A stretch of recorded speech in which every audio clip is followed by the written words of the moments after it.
Hi hello namaste, welcome to Neel India news. ఈరోజు మనతో పాటు ఉన్నటువంటి స్పెషల్ గెస్ట్ చొప్పదండి మాజీ శాసనసభ్యులు సుంకే రవిశంకర్ గారు. మరి అన్నగారిని వెల్కమ్ చేద్దాం. నమస్తే అన్న. బాగున్నారా అన్న? ఎట్లున్నారు? సూపర్ ఉన్నారు. అంటే అధికారంలో లేరు కదా, ఇప్పుడు ఎట్లున్నారా? అధికారంలో లేకపోయినా, ఉద్యమంలో ఉన్నా, అధికారంలో ఉన్నా ఇదే ప్రజలతో మమేకమై ఇక్కడనే ఉంటాం కనుక చాలా సంతోషంగా ఉన్నాం. కానీ ప్రజలు రేవంత్ రెడ్డి గారిని నమ్మి, ఆయన అబద్ధాలను, ఆయన మోసాలను నమ్మి ఇవాళ 6 గ్యారంటీలని మార్పు అంటే ఏదో మార్పు జరుగుతుందని ప్రజలు నమ్మి మోసపోయి అలా బాధపడుతున్నటువంటి పరిస్థితి చూస్తే చాలా బాధగా ఉంది నిజంగా. కేసీఆర్ గారు 10 ఏళ్ల పాలనలేమో అద్భుతమైనటువంటి రీతిలో మరి అన్ని రంగాలు, రైతాంగం కానీ, విద్యార్థి లోకం కానీ, నిరుద్యోగ యువత కానీ, అదేవిధంగా మహిళా రంగం కానీ, అన్ని రంగాలు కూడా చాలా ఆనందంగా, అద్భుతంగా, సంతోషంగా ఉండేది. ఎప్పుడైతే రేవంత్ రెడ్డి పరిపాలన వచ్చిందో ఇవాళ ఆనందాన్ని కోల్పోయినరు. ఇవాళ చాలా ఇబ్బందులు పడుతున్నటువంటి సందర్భాన్ని చూస్తే చాలా కొంత బాధగా ఉంది. అంటే ఇప్పుడు రేవంత్ రెడ్డి గారి పాలనలో అన్ని నష్టాలే అంటారు కానీ లాభాలు ఏం లేవంటారా? ఒక్క లాభం కూడా లేదండి. అంటే ఇప్పుడు ఫ్రీ బస్సులు ఇట్లా ఇవన్నీ పెట్టిర్రు కదా. ఫ్రీ బస్సులు పెట్టారు. ఫ్రీ బస్సులు పెడితే బస్సులు ఉచిత కరెంటు అని. ఉచిత కరెంట్ ఎక్కడిది? కరెంటే లేదు. ఉచితం ఎక్కడిది? కరెంటే లేదు. ఇంకా ఉచితం ఎక్కడిది? ఫ్రీ బస్ అన్నారు, బస్సు పెట్టిండ్రు, బస్సులను తగ్గించారు కదా. బస్సులు సౌకర్యాన్ని పెరగాలి. ఫ్రీ బస్ పెట్టినప్పుడు ప్రజలు కూడా దాన్ని సద్వినియోగం చేసుకోవడం కోసం ఎక్కువ మంది ఎక్కే ప్రయత్నం చేస్తారు. కొత్తలో అదంతా నమ్మి చేసిర్రు. ఆడ ప్రజలు ఉన్న కాడనేమో బస్ ఆపుడు లేదు, వేరే కాడికి పోయి బస్ ఆపే పరిస్థితి. బస్సులు తగ్గించారు. ఇంకా ఫ్రీ బస్సు ఎక్కడిది మళ్ళీ? కనుక ఫ్రీ బస్సు కూడా విపరీతమైన ఛార్జీలు పెంచారు కదా. సో కొంత మహిళలకు ఊరటన ఇచ్చినట్టు ఇచ్చి మళ్ళీ పురుషుల దగ్గర వసూలు చేసే పరిస్థితి వచ్చింది కదా. సో ఆయన ఇచ్చిన 6 గ్యారెంటీలు, 420 హామీలలో ఒక్కటి కూడా నెరవేర్చలేదు. ఆ బస్ అనేది కూడా తూతూ మంత్రంగా ఉంది తప్ప ఆయన ఇచ్చిన ఒక హామీని కూడా నెరవేర్చలేదు అంటారు మొత్తానికి 100%. Okay, right. ఇప్పుడు మీరు ఎమ్మెల్యేగా మీ హయాంలో ఉన్నప్పుడు మీరు చేసినటువంటి అభివృద్ధి కార్యక్రమాలు ఏంటి చొప్పదండి నియోజకవర్గంలో? చొప్పదండి నియోజకవర్గ ప్రజలు నన్ను దీవించి ఆశీర్వదిస్తే 5 ఏళ్ల పాటుగా మరి నియోజకవర్గంలోనే ఉంటూ, వాళ్ళకు అందుబాటులో ఉంటూ, అర్ధరాత్రి పిలిచిన పలికిన, వాళ్ళ ఆపదలో ఉంటే ఆదుకున్నా. అదే సందర్భంలో ఏ బాధ్యతతోటి అయితే నన్ను ఎమ్మెల్యేగా ప్రజలు దీవించారు, అదే బాధ్యతను మరి దాదాపుగా 1800 కోట్ల రూపాయలతో 65 ఏళ్ల పీరియడ్లో ఈ నియోజకవర్గంలో అనేక మంది ఎమ్మెల్యేలు గెలిచారు. కానీ నియోజకవర్గ ప్రాంతం వాళ్ళు కాదు కనుక ఈ ప్రాంత ప్రయోజనాలు కానీ, ఈ ప్రాంత అభివృద్ధి గురించి పట్టించుకున్నటువంటి పాపాన పోలేదు. ఉదాహరణకి మీకు ఒకటి చెప్తా. చొప్పదండి నియోజకవర్గ కేంద్రం 65 ఏళ్ళ 70 ఏళ్ల చరిత్రలో తట్టెడు మట్టి తీసి అభివృద్ధి చేసినటువంటి సందర్భాన్ని చూడలేదు. కానీ ప్రజలు ఏదైతే గొప్పగా కేసీఆర్ గారు నాకు పార్టీ బీఫామ్ ఇచ్చి టికెట్ ఇచ్చి ఆశీర్వదిస్తే ఈ నియోజకవర్గ ప్రజలు 45,000 మెజార్టీతో గొప్పగా భారీ మెజార్టీతో నన్ను గెలిపించారు కనుక, వాళ్ళ రుణాన్ని తీర్చుకునే అవకాశాన్ని నాకు ప్రజలు ఇచ్చారు కనుక, ఒక్క చొప్పదండి నియోజకవర్గ కేంద్రానికే దాదాపుగా 120 కోట్ల రూపాయలతో నభూతో నా భవిష్యత్తు మరి ఎవరు చేయనటువంటి విధంగా 100 పడకల ఆసుపత్రి ఇవాళ నిర్మాణం జరుగుతుంది. త్వరలోనే ప్రభుత్వాలు ఏదున్నా ప్రారంభోత్సవాలు ఎవరో చేస్తూనే ఉంటారు. అట్లాంటి సెక్రటరియట్ కేసీఆర్ గారు కట్టిన దాంట్లో ఇవాళ రేవంత్ రెడ్డి గారు కూర్చుంటలేరా? అట్లాగే సెంట్రల్ లైటింగ్ కేసీఆర్ గారితో కొట్లాడి, కేటీఆర్ గారితో కొట్లాడి మరి ఆ సెంట్రల్ లైటింగ్ కూడా తీసుకొచ్చినాం, ఇంటిగ్రేటెడ్ మార్కెట్. అట్లా 120 కోట్ల రూపాయలతో చొప్పదండి నియోజకవర్గ కేంద్రాన్ని అద్భుతమైనటువంటి రీతిలో ఎవరు చేయని విధంగా మరి దాన్ని అభివృద్ధి చేసుకోవడం జరిగింది. కానీ ఇప్పుడు ఇక్కడ ఉన్నటువంటి ఎమ్మెల్యే మన పనులు కొంత మధ్యంతరంగా జరగాల్సినటువంటి పనులను ఇప్పటి వరకు మళ్ళా నేను ఓడిపోయి దాదాపు 16-15 నెలలు అవుతుంది. పెండింగ్ లో ఉన్నటువంటి పనులు ఏవైతే ఉన్నాయో వాటిని ముట్టుకోలే ఇప్పటివరకు చొప్పదండి నియోజకవర్గ కేంద్రంలో. మరి ఆ పనులు ఉన్నాయి. ఆ పనులు ఏ ప్రభుత్వం వచ్చినా కంటిన్యూషన్ చేయాలి కదా. చేయకుండా ఎక్కడి పనులు అక్కడనే. అంటే ఇప్పుడు ఇక్కడ రామడుగు బ్రిడ్జ్ చూసుకుంటే అవి జరిగినాయి కదా. మంచి ప్రశ్న అడిగారు. అయితే రామడుగు బ్రిడ్జి బ్రహ్మాండంగా నేను దాన్ని కంప్లీట్ చేసిన ఆల్రెడీ. ఉమ్, అక్కడ ఒక రైతుకు పరిహారం అందేది ఉండే, ఆ పరిహారం కోసం కూడా ప్రయత్నం చేసినాం. ఇప్పుడు హరీష్ రావు గారు ముఖ్యంగా లెటర్ రాసి వెంటనే డబ్బులు ఇచ్చారన్నారు. అప్పటికే నోటిఫికేషన్ వచ్చేసింది, ఆయన పైసలు కూడా మంజూరని ఇవ్వలేకపోయినా ఆ రైతును అడ్డు పెట్టి కాంగ్రెస్ నాయకులే బ్రిడ్జి ఇనాగ్రేషన్ కాకుండా అడ్డుకున్నటువంటి పరిస్థితి. అంటే వాళ్ళే అడ్డుకున్నారు, మళ్ళీ వాళ్ళే అభివృద్ధి చేసినటువంటి దిశగా చూపెట్టారు. బ్రిడ్జి నేను ఎమ్మెల్యే అయిన తర్వాత దాన్ని నిర్మాణం చేసిన, ఓకే, దాదాపు 6.5-7 కోట్ల రూపాయలతో దాన్ని నిర్మాణం చేసాం. కంప్లీట్ అయింది బ్రిడ్జి. అవును, అంటే దానికి అక్కడ రైతు అక్కడ మట్టి పోయాగానే రైతును పురిగొల్పి పంపడం, అది అడ్డుకునేటట్టు చేయడం, ఎక్కడ రవిశంకర్ కు బీఆర్ఎస్ పార్టీకి మంచి పేరు వస్తుంది అని చెప్పి కాంగ్రెస్ నాయకులు అడ్డుకున్నారు. ఇప్పుడు ఏమున్నది, అటో 4 లారీల మన్ను ఇటో 4 లారీల మన్ను పోసి దాన్ని ఇనాగ్రేషన్ చేసినామని అన్నారు. అంటే అది ఆయన పైసలు మంజూరు చేసి సీఎం దగ్గర కొట్లాడి తెచ్చిండా, ఆయన దానికి ఏమైనా పని చేసిండా? ఏం జస్ట్ కూర్చొని ఫోటోలకు ఫోజులు ఇచ్చే తప్ప మరి ఇప్పటి వరకు 1 రూపాయి ఏదైనా తీసుకొచ్చిండో అడుగుదాం, మీరు అడగండి. నేను ఏమంటున్నా అంటే ఇవాళ నేను తీసుకొచ్చిన నిధులనే మళ్ళీ ఆడ కొబ్బరికాయలు కొట్టి మళ్ళీ ఆడ శిలాపలకాలు వేసుకొని నేను మంజూరు చేయించిన నిధులను ఆయన ఆడోటి చేస్తున్నట్టు కనబడుతుంది. కానీ ఆయన ప్రత్యేకంగా సీఎం గారితోటో ప్రభుత్వంతోటో కొట్లాడి ఒక్కటంటే 1 రూపాయి కూడా తీసుకురాలి.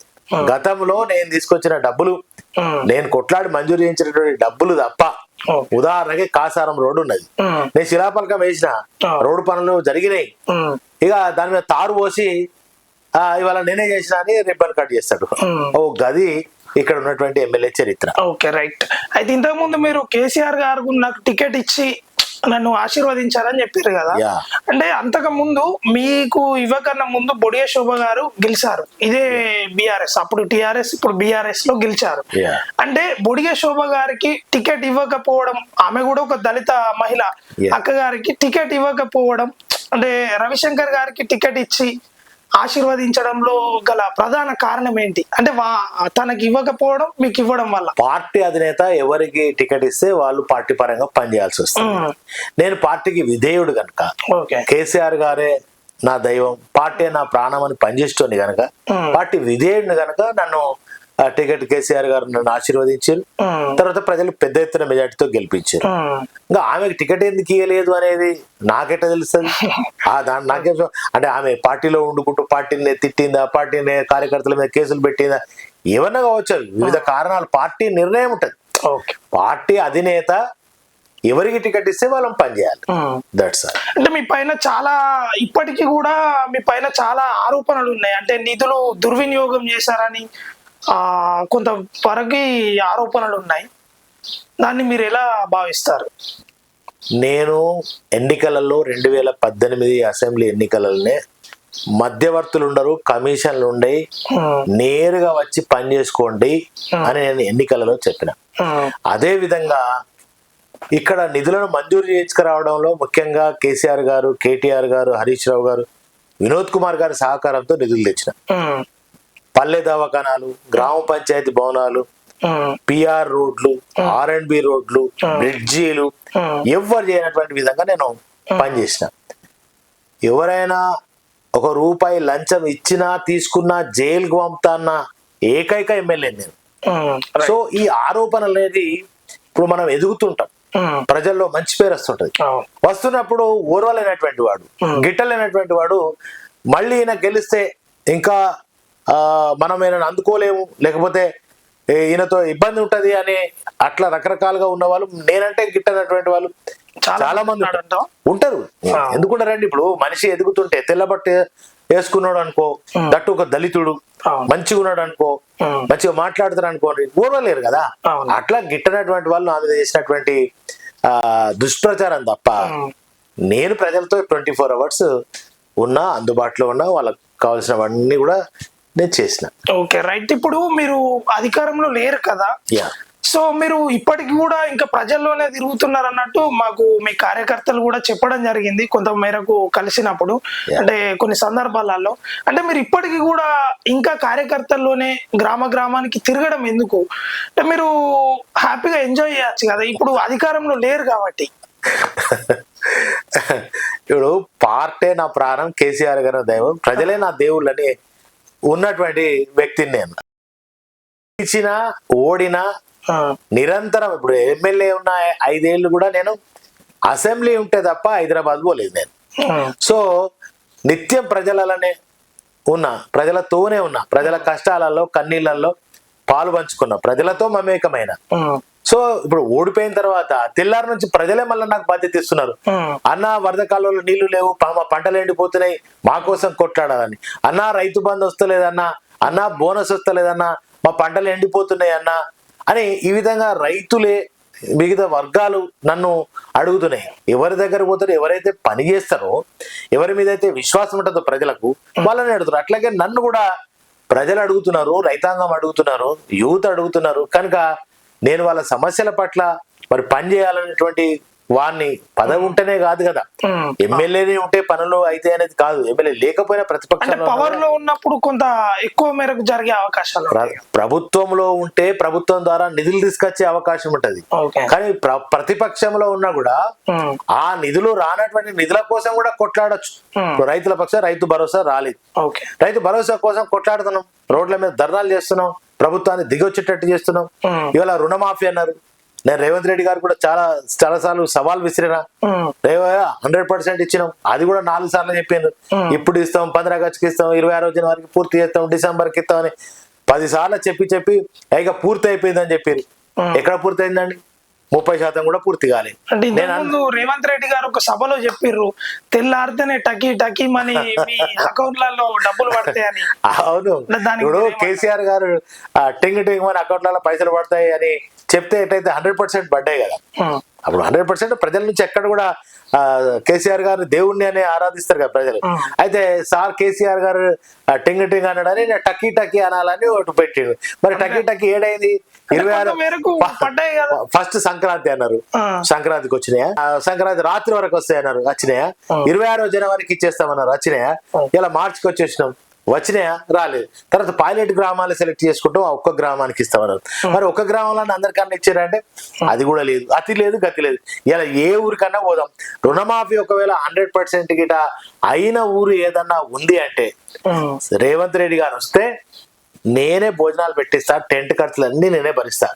100% చొప్పదండి నియోజకవర్గంలో ఏది ఒక్క గ్రామంలో నిరూపిస్తే నేను రాజకీయ సన్యాసం తీసుకుంటా. అంటే ఇవన్నీ అబద్ధాలు. ఇప్పుడు ఎన్నికల్లో గెలవడం కోసం అబద్ధాలు ఆడినామంటే తప్పులేదు. ప్రజలను ఆయన అంటాడు కదా, మోసపోవాలని ప్రజలు అనుకుంటాను కనుక నేను మోసం చేస్తున్నా, నేను మోసం చేసి గెలిచినా అని అంటాడు. కానీ ప్రభుత్వంలోకి వచ్చిన ఇవాళ నువ్వు ముఖ్యమంత్రివి కనుక మళ్ళీ ఇప్పుడు కూడా అబద్ధాలు ఆడితే ఎట్లా? ఇప్పుడు అబద్ధాలు ఆడద్దు. నువ్వు ఒక బాధ్యత గల, ఈ రాష్ట్రానికి తల్లి లెక్క తండ్రి లెక్క బాధ్యత గల వ్యక్తివి. ఒక సీఎం అంటే కనుక చాలా పెద్ద పదవి, అది మామూలు కాదు. నువ్వు ఎన్నో కలగానే తెచ్చుకున్నావు కదా. మరి దీన్ని నువ్వు సాకారం చేయాలి, ప్రజలకు అందుబాటులో ఉండాలి. రైతాంగానికి ఏం కావాలి, మహిళా రంగానికి ఏం రావాలి, నిరుద్యోగులకు ఏం కావాలి, యువతకి ఏం కావాలి, అన్ని రంగాలను కూడా అభివృద్ధి చేయాలనే ఆ ఆరాటంతో 16 నెలల ఏమన్నా వచ్చినాయా? అంటే ఏమి రాలేదు. ఇక కాంగ్రెస్ వస్తే కరువు వచ్చింది, రైతుల కళ్ళలో నీళ్లు వచ్చినాయి, రైతుల ఆత్మహత్యలై గురుకుల పాఠశాల విద్యార్థులు ఆత్మహత్య చేసుకుంటున్నారు, అత్యాచారాలకు గురవుతున్నారు, పురుగులన్నం తింటూ ఉన్నారు. అంటే ఇట్లా కాంగ్రెస్ వస్తే ఏమొచ్చిందంటే మళ్ళీ 10 ఏళ్ల కింద ఏదైతే కాంగ్రెస్ ప్రభుత్వం ఉండేనో సేమ్ మళ్ళీ అవన్నీ, అంటే రైతుల ఆత్మహత్యలు, కరెంట్ లేకపోవడాలు, పంటలు ఎండిపోవడాలు, పశువులు మేత లేక ఇబ్బంది పడడాలు, ఇవన్నీ కూడా కాంగ్రెస్ గత 60 ఏళ్ల పాలనలో ఏవైతే ఉండేనో మళ్ళీ అవన్నీ కూడా వస్తున్నాయి. అంటే ఇంతకు ముందు బీఆర్ఎస్ ప్రభుత్వం ఉన్నప్పుడు ఇదే నిరుద్యోగులకు గ్రూప్ 1 గ్రూప్ 2 ఊకే వాయిదాలు వేయడం వల్ల దానికి కూడా కొంతమందికి నిరుద్యోగులకు నష్టం జరిగింది. దానికి మీరు ఏమంటారు? ఉద్యోగ నోటిఫికేషన్ పడ్డప్పుడు కొంతమంది నిరుద్యోగులు సమయం కావాలని కానీ రకరకాల వాళ్ళు కోర్టులకు పోయారు. ఆ కోర్టులలో పోయిన కేసుల ఫలితంగా కొంత మనకు జాప్యం జరిగింది. అయినా 10 ఏళ్లలో మనం 2 లక్షల పైచిలకు ఉద్యోగాలు మనం ఇచ్చుకున్నాం. మన ట్యాగ్ లైనే నీళ్లు, నిధులు, నియామకాలు. బ్రహ్మాండంగా తెలంగాణ యూత్ కి ప్రభుత్వ ఉద్యోగాలు 2 లక్షల పైచిలకు ఇచ్చుకున్నాం. కానీ 15 లక్షల వరకు కేటీఆర్ గారి నేతృత్వంలో ఐటీ సెక్టార్ ఇవాళ దేశంలో మరి ఇంత గొప్పగా అభివృద్ధి జరిగింది కేటీఆర్ గారి సారథ్యంలో.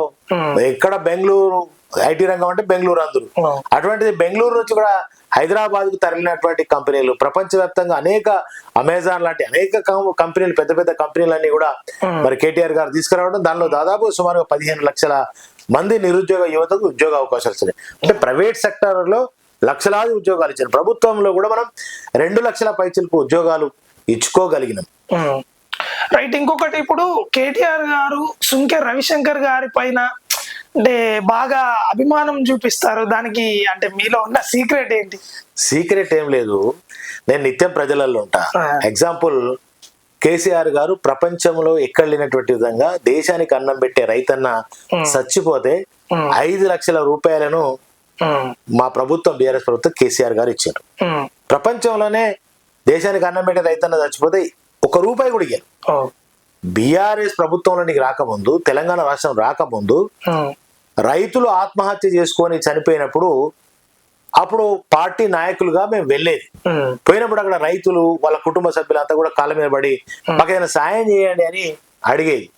అంటే దేశానికి అన్నం పెట్టే రైతన్న కాళ్ళ మీద పడి ఏడ్చి డబ్బుల కోసం అడిగే, అంటే అప్పులు కదా ఆనాడు, కరువు కాటకాలతో అల్లాడినటువంటి పరిస్థితి కనుక అలాంటి రైతన్న, అన్నం పెట్టే రైతన్న చచ్చిపోతే ప్రభుత్వం వాళ్ళకి అండగా ఉండాలని 5 లక్షల బీమా ఇస్తే, అది కాంగ్రెస్ అయినా, బీజేపీ అయినా, సిపిఐ అయినా, సిపిఎం అన్నా, బిఎస్పీ అయినా, అటు ఏ పార్టీ అన్నా గాని కుల మతాలకు అతీతంగా, పార్టీలకు అతీతంగా ఆ కుటుంబాలకు 5 లక్షల రూపాయలు ఇచ్చిన ఘనత ప్రపంచంలో ఏకైక సీఎం కేసీఆర్ సార్.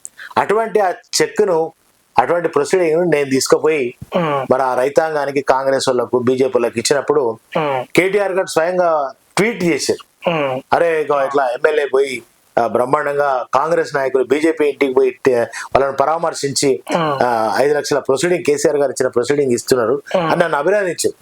అట్లా అనేక మీటింగ్లలో కూడా నేను కళ్యాణ లక్ష్మి పథకం ఉంది, కళ్యాణ లక్ష్మి చెక్ తీసుకొని నా ద్వారా ఒక చీర, పసుపు, కుంకుమ ఇట్లాంటి కొన్ని తీసుకొని వెళ్ళి ఆ కుటుంబానికి ఇట్లా అసెంబ్లీలో కూడా రవిశంకర్ ఇట్లా చేస్తున్నాడు, ఆ ఎమ్మెల్యే చొప్పదండి ఎమ్మెల్యే, మీరు కూడా ఇట్లా చేస్తే బాగుంటది అని చెప్పి వారు చెప్పడం అంటే నేను చేసిన పనిని నా పట్ల వారికి మంచి అనిపించి ఈ రకంగా ఒక రోల్ మోడల్ గా చేస్తే బాగుంటది అనేది వారు చెప్పడం, అట్లాగే అభినందించడం కూడా నేను ఒక పూర్వజనంలో చేసుకున్న సుకృతం లాగా. నేను ఎందుకంటే ప్రజల్లో ఉండేటోని నాకు ఏదైతే అనిపించిందో అది చేసినా అది కేసీఆర్ గారికి, కేటీఆర్ గారికి నచ్చారు, అభినందించారు తప్ప వేరే సీక్రెట్ ఏం లేదు. ఇంకొకటి ఏంటంటే, ఇప్పుడు మొన్న మీ పార్టీ నుండి ఎమ్మెల్సీ ఎన్నికలు జరిగినాయి కదా, అంటే మీ పార్టీ నుండి అభ్యర్థిని పెట్టకుండా షాడో రూపకంగా బిఎస్పీ నుండి పోటీ చేసినటువంటి ప్రసన్న హరికృష్ణ గారిని మీ పార్టీ నుండి మీరు సపోర్ట్ చేశారు అన్నవి ట్రోలింగ్స్ జరుగుతూ ఉన్నాయి, అది ఎంతవరకు నిజం? అలా 100% తప్పండి. అది తప్ప అంటే ఉదాహరణ ఒకటి ఉన్నది. ఉదాహరణ ఏంటంటే, వేములవాడ శ్రీ రాజరాజేశ్వర సన్నిధిలో ప్రసన్న హరికృష్ణ గారి వైఫ్ ప్రసన్న గారు కలిసి దర్శనంలో అట్లా వెళ్ళడం జరిగింది. అది ఒక సెన్సేషనల్ గా చూడండి. కవితక్క జాగృతి జాతీయ అధ్యక్షురాలు, వారు వచ్చిందంటే మహిళలు చాలా మంది వస్తారు. బతుకమ్మను ఇలా ప్రపంచవ్యాప్తంగా పరిచయం చేసి దాని ప్రశస్తాన్ని చెప్పినటువంటి మన తెలంగాణ ఆడబిడ్డ ప్రస్తుతం వారు ఎమ్మెల్సీగా ఉన్నారు కనుక వారు ఎక్కడికి వస్తే మహిళలు అందరూ వస్తారు. వాళ్ళ ప్రసన్న రావడం అట్లాంటి కాదు, ఆమె రావడం అట్లా ఎంతో మంది మహిళలు వస్తుంటారు. అట్లా తాను వచ్చినట్టున్నది. ఆ కవితక్క వస్తుంది, ఎమ్మెల్సీ వస్తుంది, కలవడానికి, కామన్ గా ఫోటోలు దిగడానికి కూడా వస్తారు, సెల్ఫీలు దిగడానికి. అంతేగాని ఆ కవితకు ఎంబడపోయింది, కవితకు ఆ ఆలయంలోకి పోతే నమస్తే పెడితే ఫోటో దిగితే ఆ బీఆర్ఎస్ పార్టీ సపోర్ట్ చేసింది అనేది 100% రాంగ్. అది ఒకవేళ మేమే క్యాండిడేట్ ను పెట్టేవాళ్ళం కదా, మేము ఒక బీఆర్ఎస్ పార్టీగానే క్యాండిడేట్ మేమే పెట్టదలుచుకోలేదు, మాకు ఇంట్రెస్ట్ లేదు. ఎందుకు పెట్టలేకపోయారు అంటే మీ అధిష్టానం? పోయినసారి కూడా పెట్టలేదు మేము, పోయినసారి కూడా ఎమ్మెల్సీ ఎలక్షన్లలో మేము పోటీ చేయలేదు, ఈసారి కూడా చేయలేదు. అంటే ఎందుకని? ఎందుకంటే దానికి ఇప్పుడు మాకు ఆ ఎలక్షన్ లో పాల్గొనాలని ఇష్టం లేదు కనుక మేము పోటీ చేయలేదు. కనుక సో దాన్ని మేము ప్రసన్న హరికృష్ణకు సపోర్ట్ చేసిరని ఒక నింద బురద రాయడం ఇవన్నీ అన్ని నిందలే తప్ప నిజాలు కాదా? 100%. Okay okay right. మీరు ఇంతకు ముందు ఎమ్మెల్యేగా అంటే పొలిటికల్ లోకి రాకముందు టీచర్ గా ఉండి మీరు ఒక స్కూల్ ని రన్ చేశారు కదా, అంటే ఆ అనుభవాలు చెప్పగలుగుతారా? స్కూల్ టీచర్ గా పనిచేసిన అనుభవంతో నాకు చాలా ఇంకా నేను ఎమ్మెల్యేగా గెలిచిన తర్వాత నాకు చాలా ఉపయోగపడ్డది. ఎట్లా అంటే గురుకుల పాఠశాలలు విజిట్ చేస్తుంటే అక్కడ టీచర్లు పాఠాలు ఏం చెప్తున్నారు అనేది దాన్ని కూడా చెక్ చేస్తుంటాయి.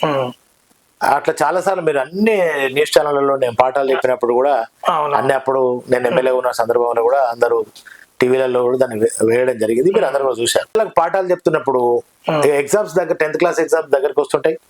అప్పుడు ఆ పిల్లవాడు మిస్టేక్ చేస్తుంటాడు, ఓ వ్యాకరణం రాదు, ఇంగ్లీష్ లో గ్రామర్ రాదు, ఆ లెక్కలు కూడా వానికి సరిగ్గా తెలివై అవన్నీ నేను చెక్ చేయడం ద్వారా ఉపాధ్యాయుల్లో కూడా చాలా చైతన్యం, ఎంఈఓలలో కూడా చాలా చైతన్యం వచ్చింది. డిఓ కూడా స్వయంగా నేను పోయొచ్చిన పాఠశాలకు వారు వెళ్ళడం, మళ్ళీ ఆ విద్యార్థుల్లో జరుగుతున్న అక్కడ లోపాలను సవరించడం, అట్లా చాలా బాగా జరిగి మంచి రిజల్ట్ వచ్చింది. మంచి ఫలితాలు కూడా మా నియోజకవర్గంలో బ్రహ్మాండంగా రాగలిగినాయి. అంటే నేను వెనక దాదాపు ఒక 30 సంవత్సరాలు స్కూల్ నడిపిన, నా దగ్గర కొన్ని వేలాది మంది పిల్లలు చదువుకున్నారు. ఆ అనుభవంతో నేను ఎమ్మెల్యేగా ఉన్న సందర్భంలో అది నాకు చాలా బాగా ఉపయోగపడ్డది. అట్లా దాని ద్వారా విద్యార్థులకు కూడా చాలా లాభం జరిగింది. రైట్. ఇప్పుడు మీరు అధికారంలో ఉన్నప్పుడు గురుకులాలు కానీ ఇంకా వివిధ పాఠశాలలు అన్నిటినీ ఏ విధంగా మీరు అభివృద్ధి పరంగా ఎట్లా చేశారు? మీ గురుకులాలు అంటే నాకు ఒక విషయం గుర్తుకొస్తాయండి. నేను కూడా ఒక ఎస్సీ హాస్టల్లో చదువుకున్నటువంటి ఒక దళిత బిడ్డను. అప్పుడు కాంగ్రెస్ ప్రభుత్వం ఉండే మేము చదువుకున్నప్పుడు పురుగుల బడ్డన్నం పలచటి చారుతోటి అర్ధ ఆకలితోటి బడికి పోయి చదువుకునేటోళ్ళం. ఇది నేను శాసనసభలో నాకు గొప్పగా కేసీఆర్ గారు శాసనసభ స్పీకర్ అవకాశం ఇస్తే ఈ సబ్జెక్ట్ మీద నేను మాట్లాడినా ఆ రోజు చెప్పిన వాస్తవంగా. అయితే కేసీఆర్ గారి ఆలోచన, అంబేద్కర్ గారి ఆలోచన విధానాన్ని అమలు చేసేది, వారి ఆశయాలను కొనసాగించే విధంగా కేసీఆర్ గారు తన పరిపాలన చేశారు. దాంట్లో ముఖ్యంగా గురుకుల పాఠశాలలు ఒక్కో విద్యార్థి మీద 1,20,000 రూపాయలు ఖర్చు పెట్టి నాణ్యమైనటువంటి కార్పొరేట్ విద్య అందించడంతో పాటుగా పౌష్టికాహారాన్ని అందించారు. అంటే పంచభక్ష పరమాన్నాలు ఉంటాయి కదా, సన్న అట్లా అన్నం పెట్టేది. అంటే పొద్దున బ్రేక్ఫాస్ట్ సోమవారం నుంచి శనివారం వరకు, ఆదివారం వరకు రోజు రకమైనటువంటి బ్రేక్ఫాస్ట్. అంటే ఉన్నత వర్గాలు ధనిక వర్గాలు ఎట్లయితే వాళ్ళ మెనూ ఉంటుందో అంత గొప్ప మెనూ పెట్టి ఆ విద్యార్థులకు అందించడం జరిగింది. అట్లా మధ్యాహ్నం లంచ్ లో, సాయంత్రం స్నాక్స్, డిన్నర్ లో మంచి అట్లా. ఇప్పుడు ఈ పాఠశాలలో చదివినటువంటి పిల్లలు Harvard university, Delhi university, Malavath Purna అన్నటువంటి ఒక అమ్మాయి, గిరిజన అమ్మాయి ఎవరెస్ట్ శిఖరాన్ని ఎక్కిందంటే దట్ ఈస్ ద కేసీఆర్.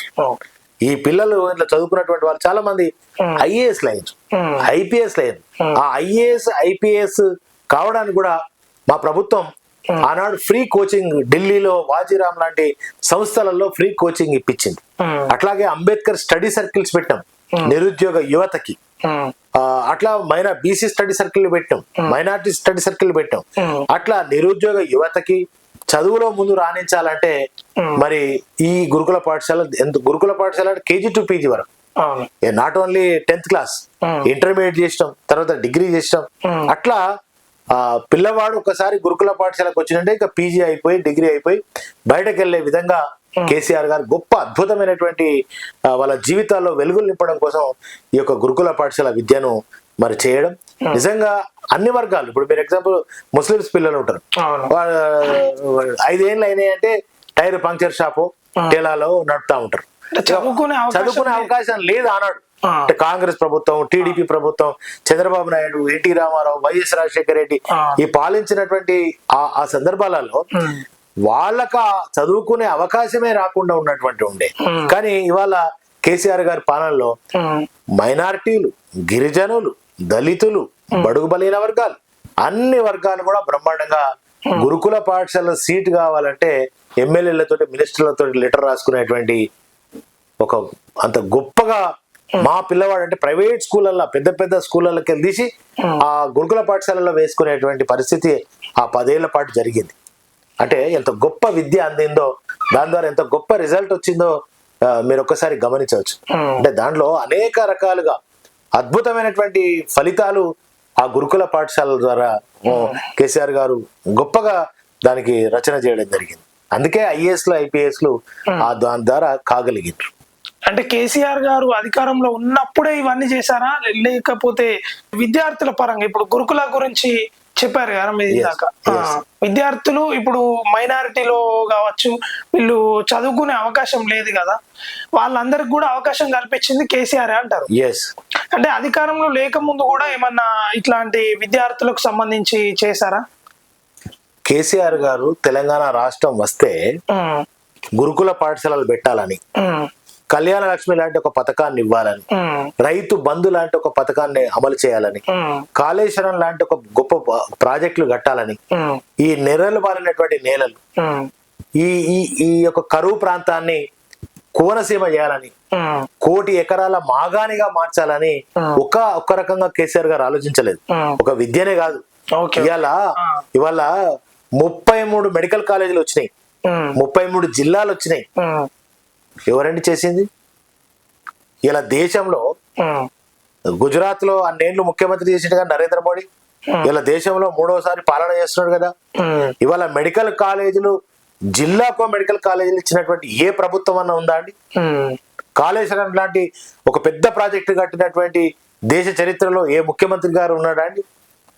అంటే మీరు ఒకసారి ఆలోచన చేయాలి. ఒక విజన్ ఉన్న నాయకుడు, అంటే తెలంగాణ రాష్ట్రాన్ని సాధించిన నాయకుడిగా, ఈ రాష్ట్ర జాతిపితగా ఆయన ఏదైతే తెలంగాణ వస్తే కళ్యాణ లక్ష్మి లాంటి పథకాన్ని తీసుకురావాలి, దళిత బంధు లాంటి పథకాన్ని తీసుకురావాలి, రైతు బంధు లాంటి పథకాన్ని తీసుకురావాలని ఎలక్షన్లప్పుడు కాదు, ప్రభుత్వం వచ్చినాక కాదు ఆయన చేసింది. బిఫోర్ తెలంగాణ ఇవన్నీ కూడా తీసుకురావాలని కొంతమంది తెలియని వాళ్ళు, ఎడ్డోళ్ళు, పిచ్చోళ్ళు, మూర్ఖులు మాట్లాడతారు. కేసీఆర్ గారికి ఎలక్షన్లు వస్తేనే ప్రజలు గుర్తుకొస్తారు, లేదా సంక్షేమ పథకాలు గుర్తుకొస్తాయని అనుకునేవాడు మూర్ఖుడు. ఎందుకంటే 100% అంట. ఎందుకంటే కేసీఆర్ గారితో మేము ఉన్నోళ్ళం, తెలంగాణ వస్తే కాళేశ్వరం ప్రాజెక్టు కట్టాలని అనుకున్నాడు. మీకు ఒక 2-3 ఉదాహరణలు చెప్తా. తెలంగాణ రాకముందు ఈ ఎరువుల కోసం, విత్తనాల కోసం చెప్పులు లైన్లో పెట్టేది, రైతుల ఆత్మహత్యలు ఉండేది, సాగుకు నీళ్లు లేక తెలంగాణ ప్రాంతం నుంచి పాలమూరు రంగారెడ్డి కావచ్చు, కరీంనగర్ కావచ్చు, జగిత్యాల కావచ్చు, నిజామాబాద్, ఈ ప్రాంతం నుంచి కూడా బొంబాయికి, భీమండికి, దుబాయ్కి వలసలు పోయి బతికింది కదా. తాగేతానికి కూడా నీళ్లు లేకుండా కదా. ఎండాకాలం వస్తే బిందెలు రోడ్ల మీద లైన్లు పెట్టేటువంటి పరిస్థితి కదా, ఎమ్మెల్యేలను అడ్డుకునేటువంటి పరిస్థితి కదా.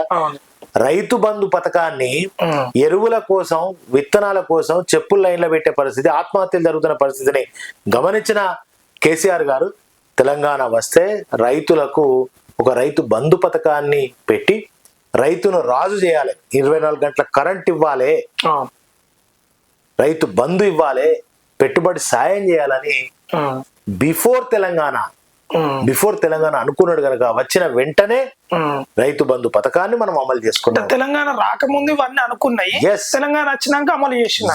అంటే నేను అనే ముచ్చట ఏంటంటే, ఎలక్షన్లప్పుడే కేసీఆర్ కు పథకాలు గుర్తొస్తున్నాయి మూర్ఖులకు నేను చెప్తున్నా. ఎలక్షన్లప్పుడే ప్రజలు గుర్తుకొస్తారనే మూర్ఖులకు నేను చెప్తున్నా. బిఫోర్ ఆఫ్ తెలంగాణ ఎట్లుండాలి తెలంగాణ అని అనుకున్నాడో, తెలంగాణ వచ్చినాక ఒక్కొక్కటిగా ఎక్కడ పాతాళంలో ఉండేటువంటి కాళేశ్వరం అండి, 600 లోతులో ఉండేటువంటి ఈ యొక్క కాళేశ్వరం దగ్గర, మేడిగడ్డ దగ్గర, అన్నారం దగ్గర ఈ ప్రాజెక్టులు కట్టాలి, ఇక్కడ బ్యారేజీలు నిర్మాణం చేసేయాలి. ఒక్కొక్కటిగా గాయత్రి పంప్ హౌస్ ద్వారా మిడుమానేరుని, ఇలా మిడుమానేరు ఎట్లున్నా చూసారంటే సముద్రాన్ని తలపించే విధంగా ఉంది. ఇవాళ దాని ద్వారా ఇలా కాళేశ్వరం ద్వారా వచ్చేటువంటి అన్నపూర్ణ, అదే విధంగా ఇప్పుడు మేడిగడ్డ ద్వారా వచ్చేటువంటి నంది పంప్ హౌస్ లో, గాయత్రి పంప్ హౌస్ ద్వారా రంగనాయక్ సాగర్, కొండపోచమ్మ, మల్లన్న సాగర్, బస్వాపూర్ దాకా ఈ ప్రాజెక్టు ద్వారా 1 కోటి ఎకరాల మాగానిగా మార్చాలనేదే కేసీఆర్ గారి సంకల్పం బిఫోర్ ఆఫ్ తెలంగాణ. రైట్. ఇప్పుడు ఇవన్నీ మీరు చేసినవి అన్ని చెప్తున్నారు, కానీ ఇప్పుడు మొన్న కేసీఆర్ గారు గద్దె దిగడానికి కారణాలు ఏంటి అనుకుంటున్నారు? అంటే మీరు ఇప్పుడు ఇవన్నీ మంచి పనులు చేసినాయి చెప్పారు, కాకపోతే మరి ప్రజలు ఎందుకు మళ్ళీ ఈ నిర్ణయం తీసుకొని రేవంత్ రెడ్డి గారిని గద్దెను ఎక్కించారనుకుంటున్నారు. రేవంత్ రెడ్డి గారు చెప్పినటువంటి అబద్ధాలను నమ్మారు. అంటే అవన్నీ అబద్ధాలు అంటారా? 100% కాదు. మరి ఏదైనా ఒకటి అమలైంది అంటే ఇందాక చెప్పినటువంటి విషయాలు చూసుకుంటే కావచ్చు, ఒక్కటి కూడా జరగలే కదా. ఆయన మార్పు అన్నాడు. మీకు ఒకటి చెప్తానండి, ఎలక్షన్లు అప్పుడు వచ్చి ఫోన్ నంబర్స్ రాసి వాళ్ళ పేరు రాసి ఒక కార్డు ఇచ్చింది. అవును, ఏది 6 గ్యారెంటీల కార్డు. 6 గ్యారెంటీల కార్డు ఇచ్చి ఆ కార్డు మీద సంతకం ఫోన్ నంబర్ పెడితే వాళ్ళకి ఒక మెసేజ్ వచ్చింది. వస్తే ఇక మీరు ఇంతేగా మీ ఫోన్ నంబర్ ఇచ్చారు కదా, 6 గ్యారెంటీలు మీ ఇంటికి వచ్చేస్తాయని అన్నారు. మరి ఏది మళ్ళా సర్వేలు, మళ్ళీ అప్లికేషన్లు, ఆ అప్లికేషన్లు రోడ్ల మీద, ఆ అప్లికేషన్లు చెత్త కుప్పలల్లా. అంటే ఆ రోజు నువ్వు 6 గ్యారెంటీలు వస్తాయని ఏదైతే కార్డు ఇచ్చినావో మరి ఆ కార్డు ద్వారా అమలు కావాలి కదా అన్ని. 4,000 పెన్షన్ ఏది, 15,000 భరోసా ఏది, 2 లక్షల రుణమాఫీ ఏది, స్కూటీ ఏది, ఇవన్నీ ఇవి కాలేదంటారు మీరు. అయినా చెప్పండి మరి. తెలంగాణలో ఏదైనా ఒక ఊర్లో ఇచ్చిందంటే నేను వస్తా ఆడికి. ఎక్కడన్నా అయినాయా? అంటే రేవంత్ రెడ్డి అబద్ధపు హామీలతో అందలమెక్కిండు, ప్రజలను మోసం చేసిండు, వంచిండు. కనుక ప్రజలు ఆనాడు ఆయననే నమ్మిండ్రు. కనుక ఇవాళ కేసీఆర్ ను ఓడగొట్టుడు కాదు, రేవంత్ రెడ్డిని ఇక ఒక్కసారి మార్పు అంటే మార్పు ఏందో చూద్దాం అన్నారు. మార్పు అవకాశం ఇచ్చిరంటారా? ఇలా మార్పు చూస్తున్నారు కదా. అంటే మొట్టమొదట తెలంగాణ తెచ్చిన కేసీఆర్ గారు మళ్ళీ అధికారంలోకి వస్తారంటారా? అంటే మీరు చెప్తున్నటువంటి మాటల్లో అర్థమవుతుంది. ఇప్పుడు ఎలక్షన్ పెట్టండి, ఇప్పుడు ఎలక్షన్ రానియండి, 100 సీట్లకు 1 సీట్ తగ్గకుండా వస్తుంది. మళ్ళీ ఇప్పుడు మీరు మనం సోషల్ మీడియాలో చూస్తున్నాం, టీవీలలో చూస్తున్నాం, రేవంత్ రెడ్డి అని తెలుసు, మళ్ళా మా కేసీఆర్ మా దేవుడు రావాలా, ఎప్పుడు ఎలక్షన్ వస్తున్నాయా అని ఇలా ప్రజలు ఎదురు చూస్తా ఉన్నారు. కనుక కేసీఆర్ గారికి మళ్ళీ బ్రహ్మాండమైనటువంటి పట్టం కడతారు. తెలంగాణ రక్షకుడు, తెలంగాణను కాపాడేది, తెలంగాణ అద్భుతమైన ప్రగతికి తీసుకుపోయేది ఓన్లీ కేసీఆర్. రైట్. మేము ఇంతకు ముందు ఒక కార్లో రాంగ్ ఒక వీడియో చూసాము, అది మీది బిఫోర్ వచ్చిందే. మీరు కేసీఆర్ గారి గురించి మాట్లాడుతూ ఎమోషనల్ గా ఏడ్చిన సందర్భం ఉన్నది. అంటే అంత గుండె లోతుల్లో నుండి మీకు ఎట్లా వచ్చింది అన్నట్టు? అంటే సారు తన ప్రాణాలను సైతం లెక్క చేయకుండా సావు నోట్లోకి పోయి తెలంగాణ తెచ్చిన తెలంగాణను ఎట్లా అభివృద్ధి చేయాలో తనకు మాత్రమే తెలుసు. కనుక అటువంటి త్యాగశీలిని, అటువంటి ఒక జాతి, తెలంగాణ జాతి పితను, తెలంగాణ కోసం కొట్లాడినటువంటి వ్యక్తి. చాలా పోరాటాలు జరిగినాయి తెలంగాణ కోసం, కానీ ఎవరు తెలంగాణ తేలేకపోయారు. అలాంటి తెలంగాణ తెచ్చిన ఒక విజన్ ఉన్న నాయకుడిని, దేశానికి రోల్ మోడల్ నాయకుడిని, తెలంగాణ అంటే ఆ తెలంగాణ చరిత్రను ప్రపంచానికి ఒక రోల్ మోడల్ గా చూపించినటువంటి ఒక కేసీఆర్ గారిని వారు ఓడిపోతారని కానీ నేను ఊహించలేదు. అంటే మీన్స్ ముఖ్యమంత్రిగా వారు ఉండారని నేను కలలో కూడా ఊహించలేదు. వారిని ఈ దేశ ప్రజలు కూడా కోరుకున్నారు. ఉదాహరణకి మహారాష్ట్ర లాంటి, కర్ణాటక లాంటి అక్కడ ఎమ్మెల్యేలను మమ్మల్ని తెలంగాణ కలపండి, మా ప్రాంతాన్ని తెలంగాణలో కలపండి. ఎందుకంటే 24 అవర్స్ నీళ్ళు వస్తాయి, 24 అవర్స్ కరెంట్ వస్తుంది, రైతు బంధు వస్తుంది, 2,000 పెన్షన్ వస్తుంది. ఆ రాష్ట్రాలలో లేవు కదా. కనుక కేసీఆర్ గారు ఉంటే మాకు ఇవన్నీ జరుగుతాయని వాళ్ళు విశ్వసించారు, వాళ్ళు కూడా కేసీఆర్ గారిని కోరుకున్నారు. కనుక అటువంటి కేసీఆర్ దేశంలోనే అనేక రాష్ట్రాలు కేసీఆర్ గారిని కోరుకుంటున్న సందర్భంలో కేసీఆర్ గారు ఇక్కడ ముఖ్యమంత్రిగా నిజంగా లేకపోవడం నా గుండెలోతో ఆ రోజు నేను చాలా బాధపడ్డా. ఇప్పటికి కూడా ఇప్పుడు కేసీఆర్ గారు కేసీఆర్ లేదు తెలంగాణ ఎట్లయింది చూసిరుగా, అనాథలాగా అయిపోయింది. కరెంటు లేదు, నీళ్లు లేవు, 1000 ఎకరాలు 1,00,000 ఎకరాలు ఎండిపోతున్నాయి. నీళ్లు ఎట్లా ఇయ్యాలనో తెలుస్తలేదు, కరెంట్ ఎట్లా ఇయ్యాలనో తెలుస్తలేదు, పెన్షన్ ఎట్లా ఇయ్యాలనో తెలుస్తలేదు, రైతు బంధు ఎట్లా ఇయ్యాలనో తెలుస్తలేదు. అంటే ఇలా ఒక అనాథలాగా అయిపోయింది తెలంగాణ. ఈ పరిస్థితి నేను ముందే ఊహించుకున్నా. కేసీఆర్ లేని తెలంగాణ ఎట్లుంటది అంటే ఆల్రెడీ ఇంతకు ముందే ఊహించుకొని అంటే మీన్స్ ఆ రోజు ఆ క్షణాలలోనే నాకు ఆవేదన, దుఃఖం వచ్చేసింది. అయ్యో కేసీఆర్ లేకపోతే ఇంత ఈ పరిస్థితి వస్తది అని వచ్చింది కదా. నా ఏడుపు ఆ రోజు గుండెల్లోంచి అనుకోకుండా వచ్చింది. కానీ ఆ కేసీఆర్ లేని తెలంగాణ అసలు ఎట్లుంటది అని ఊహించుకోవడానికే నేను చాలా ఇబ్బంది పడ్డా. అందుకే ఏడ్చిన. కేసీఆర్ అంటే వాస్తవంగా వారు నా దైవం, పార్టీ నా ప్రాణం. వారి శిక్షణలో పెరిగినటువంటి వాళ్ళం మేము. వారి నాయకత్వంలో నడిచినటువంటి వాళ్ళం. ఉద్యమాలను ఎలా చేయాలి, పరిపాలన ఎలా చేయాలి, కనుక ఎక్కడ కూడా రాష్ట్రంలో కరప్షన్ లేకుండా, ఉదాహరణకి కాంగ్రెస్ లాంటి టీడీపీ లాంటి పాలనలు జరిగినప్పుడు ఒక వస్తువు, ఒక ఐస్ గడ్డ, ఒక 1000 గ్రాముల ఐస్ గడ్డ, అది డైరెక్ట్ నేరుగా ఒక ఆయనకు చేరాలి అంటే ప్రజలకు సంక్షేమం అందాలి. ఒక 1000 రూపాయలది అందాలి. అప్పుడు వచ్చే వరకు ఆయనకు 100 రూపాయలే, 150 రూపాయలే అందేటి. కానీ కేసీఆర్ గారు వచ్చినాక ఏమైంది? Zero corruption. నేరుగా 2000 రూపాయల పెన్షన్ అంటే అవ్వకు తాతకు 2000 రూపాయలు నేరుగా అందించినాయి. కళ్యాణ లక్ష్మి చెక్ రూపంలో అందింది. అదేవిధంగా రైతు బంధు డైరెక్ట్ వాళ్ళ అకౌంట్లలో టన్ టన్ టన్ అనే అకౌంట్లలో ఖాతాలు పడ్డాయి. ఎక్కడ లంచగొండితనం లేదు. మాకు నేర్పించిన పద్ధతి సారు. అంటే అట్లా చెయ్యాలి, సంస్కరణ అట్లా చేసుకుంటూ వచ్చింది. నీకు 60 ఏళ్లలో ఎటువంటి పాలన జరిగింది అంటే ఆ ఐస్ గడ్డలాగా కరిగి కరిగి లబ్ధిదారునికి వచ్చే వరకు 1000 గ్రాములు, 100 గ్రాములు, 150 గ్రాములు మిగిలిది. కానీ వాళ్ళ కేసీఆర్ గారు వచ్చినాక డైరెక్ట్ గా సంక్షేమ పథకాలు నేరుగా ఇంటికే ఆయన జేబులోకి, ఆయన ఖాతాలోకి వచ్చినటువంటి దరిమిల. అంటే ఒక సంస్కరణలు చేయగలిగిన ఒక మహాత్ముడు, ఒక మానవీయ కోణంలో అద్భుతమైనటువంటి రీతిలో. ఇప్పుడు ఒక కళ్యాణ లక్ష్మి పథకం ఎట్లా వచ్చిందో మీకు తెలవాలి, మీ మీడియా ద్వారా ప్రజలకు కూడా తెలవాలి. కళ్యాణ లక్ష్మి అందరికి అందలేదు అని కూడా కొంతమంది మేరకు అన్నారు కదా. అప్పుడు కళ్యాణ లక్ష్మి పెళ్ళైనటువంటి వాళ్ళకి ఒక్కోసారి మేము పెళ్లి పందిరిలోనే ఇచ్చినాం. పెళ్లి తప్పకుండా అందింది అంటారు. 100% అందింది. ఎవరికి అందలేదు అనేటువంటి కంప్లైంట్ అసలు లేనే లేదు తెలంగాణ చరిత్రలో. కళ్యాణ లక్ష్మి ద్వారా తెలంగాణ వస్తే కళ్యాణ లక్ష్మి ఎందుకు ఇవ్వాలనుకున్నాడు, ఎట్లా ఇవ్వాలనుకున్నాడు ఒక 2 మీకు ఉదాహరణలు చెప్తా. చెప్పండి. వారు ఎమ్మెల్యేగా ఉన్న సందర్భంలో వాళ్ళ కార్యకర్త అక్కడ సిద్దిపేటలో ఒక నాయకుడి బిడ్డ పెళ్లి చేసే సందర్భం వచ్చినప్పుడు సార్ కార్డు ఇస్తే సార్ 11 గంటలకు పెళ్లికి హాజరవుతారు. హాజరైనప్పుడు ఆ అల్లుడు బిడ్డను చేసుకోబోయే ఆయన హనుమాన్ల గుడిలో కూర్చోబెడతారు, ఎరుకోలు చేస్తాం కదా మన తెలంగాణ సంస్కృతి ప్రకారంగా. అట్లా ఆ గుడి కాడనే ఉంటాడు. పెళ్లి టైం అయిపోతుంది. మరి ఏమే అల్లుడు రాలేదంటే సార్ సైకిల్ పెట్టేది ఉండే, ఆ సైకిల్ రాలేదని, సైకిల్ ఇయ్యలేదని, గడియారం ఇయ్యలేదని. ఆనాడు గడియారం సైకిలే కదా ఇచ్చేటి ఆనాటి కాలంలో. అప్పుడు పెద్ద కట్టకానికలు లేవు. అట్లా అది ఇవ్వలేదని అలిగి అక్కడనే ఉన్నాడు సార్ అని చెప్తే వెంటనే తన గన్మెన్ కి డబ్బులు ఇచ్చి సైకిల్ గడియారం తీసుకొని మరి అప్పచెప్తే ఆయన కాబోయే భార్యను, తన అత్తమ్మను ఆ సైకిల్ మీద ఎక్కించుకొని పెళ్లి అయిపోతుంది. అప్పుడు కేసీఆర్ గారు అనుకున్నారు, అరే తెలంగాణ వస్తే ప్రతి పేదింటి ఆడబిడ్డకు ఇట్లా కట్నం ఇయ్యాలని. అట్లాగే ఇంకొక సంఘటన కూడా చెప్తాను మీకు.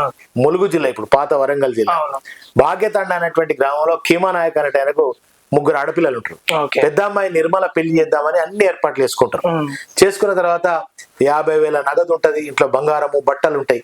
ప్రమాదవశాత్తు ఆ ఇంటికి నిప్పంటుకొని ఇల్లు కాలిపోతుంది, కాలి బూడిదైపోతుంది. వీళ్ళు మాత్రం ప్రాణాలతో బయటపడతారు. అది పేపర్లో వస్తుంది. కేసీఆర్ గారు చూసి చలించిపోయి ఇంకా వారు ఆ కుటుంబానికి ఆనాడు 1,00,000 రూపాయల సాయం చేసి ఆ బిడ్డ పెళ్లి చేస్తారు. అప్పుడు తెలంగాణ రాలే. అప్పుడు అనుకుంటాడు, ఇగో తెలంగాణ వస్తే ప్రతి పేదింటి ఆడబిడ్డకు ప్రభుత్వమే కళ్యాణ లక్ష్మి అనేకతో వాళ్ళకి అంత ఆర్థికంగా సాయం చేసి కట్నం రూపంలో ఆ బిడ్డకు అందించాలని గారు అనుకుంటాడు. అప్పుడు తెలంగాణ రాకముందు కళ్యాణ లక్ష్మి అనే ఒక పథకాన్ని ప్రారంభించాలని సిద్దిపేటలో జరిగిన ఒక సంఘటన, ఈ భాగ్యతండలో జరిగినటువంటి సంఘటన, తెలంగాణ రాకముందు తెలంగాణ వస్తే కళ్యాణ లక్ష్మి పథకాన్ని పెట్టాలని యోచించిన గొప్ప మహానుభావుడు, ఒక మానవీయ కోణంలో ఉన్నటువంటి గొప్ప నేత. ఇప్పుడు అందరికి మనసు ఉంటదా అండి? కానీ కేసీఆర్ గారు మనసున్న మహారాజు. మానవీయ కోణంలో అనేకమైనటువంటి ఇట్లాంటి సంక్షేమ పథకాలు, రైతు బంధు గాని, కళ్యాణ లక్ష్మి గాని, ఇట్లాంటి పథకాలన్నీ ఆయన హృదయాంతరాల నుంచి తెలంగాణలో జరుగుతున్నటువంటి అన్యాయాలు, ఇబ్బందులు, దుఃఖాల నుంచి పుట్టుకొచ్చిన సంక్షేమ పథకాలు తప్ప కొంతమంది మూర్ఖులు అన్నట్టు ఇది ఎన్నికల కోసం వచ్చేటువంటిది కాదు, ఇది ఎన్నికలు అప్పుడే గుర్తుకొచ్చేటువంటి కావు. తెలవాలి తెలంగాణ సమాజానికి కూడా. కేసీఆర్ గారు తెలంగాణ రాకముందు ఇట్లాంటి సంక్షేమ పథకాలు తీసుకురావాలని అనుకోని కలగని ఇవన్నీ కూడా ఇలా సాకారం చేసుకున్నారు. రైట్. ఇంకొకటి ఏంటంటే ఇప్పుడు కేసీఆర్ గారు మిమ్మల్ని పర్సనల్ గా పిలుచుకొని మీకు ఏమన్నా చెప్పిన సందర్భాలు ఉన్నాయా? నువ్వు ప్రజలకు ఇప్పుడు చొప్పదండిలో నువ్వు ఈ విధంగా చెయ్యి అని మీతోటి పర్సనల్ గా పిలిపించుకొని చెప్పిన సందర్భాలు ఏమన్నా ఉన్నాయా? అట్లేముంటదండి, పోయినప్పుడు ప్రజలు బాగున్నారా, అక్కడ ఏం అవసరాలు ఉన్నాయి, ఏమే అవసరం ఉన్నాయి, ఇంకా అభివృద్ధి కోసం ఏమైనా నిధులు కావాలని మనం అడగంగానే ఇవ్వడం. సో కేసీఆర్ గారి ఆశీర్వాదంతో దాదాపు 1800 కోట్ల రూపాయలతో నియోజకవర్గాన్ని నేను అభివృద్ధి చేయగలిగిన. సరే వారు నాకు తండ్రిలాగా దేవుడిలాగా కనుక నేను ఏది అడిగితే అది కాదనకుండా ఇచ్చినటువంటి ఇక బోలా శంకరుడు. నేనేది అడిగితే అది కాదనకుండా ఇచ్చేది, నిమిషాలలోనే మంజూరు చేసేది. నేనంటే వారికి ఇంకా ఒక నమ్మకం, ఒక విశ్వాసం, బాగా పనిచేస్తాడు అనేటువంటి అట్లా ఉంటది కనుక అడగంగానే ప్రతిదీ కూడా నాకు ఇచ్చాను కనుక మళ్ళీ మీ మీడియా ద్వారా కేసీఆర్ గారికి తప్పకుండా. అయితే ఇంకొకటి ఇప్పుడు చొప్పదండి నియోజకవర్గంలో 6 మండలాలు ఉంటాయి. 6 మండలాల్లో మీకు మీరు అభివృద్ధి విషయంలో కావచ్చు, లేకపోతే మీకు నచ్చినటువంటి నాకు ఇక్కడికి వెళ్తే నన్ను ఇంత బాగా రిసీవింగ్ చేసుకుంటారు అనే మండలి ఒక్కటి ఉందా? ఏదైనా అన్ని మండలాలకు సమానమే, అన్ని మండలాలను కూడా అట్లే అభివృద్ధి చేసిన, అన్ని మండలాలకు 100 కోట్ల రూపాయల నిధులతో అభివృద్ధి చేసినాం. ముఖ్యంగా నా ఒక చిరకాల వాంఛ, నా ఇష్టమైన ఇలవేల్పు, కోరిన కోరికలు తీర్చే కొంగు బంగారం కొండగట్టు అంజన్న, ఆ దివ్యమైనటువంటి క్షేత్రాన్ని అభివృద్ధి చేద్దామని చాలా ప్రయత్నం చేసినా, కొన్ని 100 కోట్ల నిధులు తీసుకొచ్చి రాగలిగిన కానీ నేను అనుకున్న దాంట్లో ఈసారి ప్రభుత్వం రాగలిగితే కేసీఆర్ గారు అన్నాడే 1000 కోట్లు ప్రకటించారు. మరి 500 కోట్ల రూపాయలకు రూపకల్పన చేసినాం, 100 కోట్లు రిలీజ్ చేసారు. ఆ వచ్చిన నిధులనే మళ్ళీ బ్యాక్ తీసుకుపోతుంది కాంగ్రెస్ ప్రభుత్వం, ఆ పనులను రద్దు చేసింది.